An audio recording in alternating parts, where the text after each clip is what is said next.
नमस्तेस्तु भगवन् विश्वेश्वराय महादेवाय त्र्यम्बकाय त्रिपुरान्तकाय त्रिकाग्निकालाय कालाग्निरुद्राय नीलकण्ठाय मृत्युञ्जयाय सर्वेश्वराय सदाशिवाय श्रीमान् महादेवाय नमः।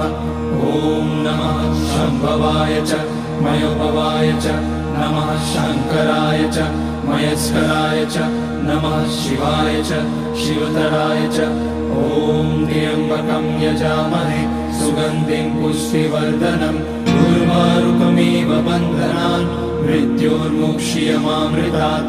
नागेन्द्रहाराय त्रिलोचनाय भस्माकराय महेश्वराय नित्याय शुद्धाय दिगम्बराय तस्मै नकाराय नमः शिवाय।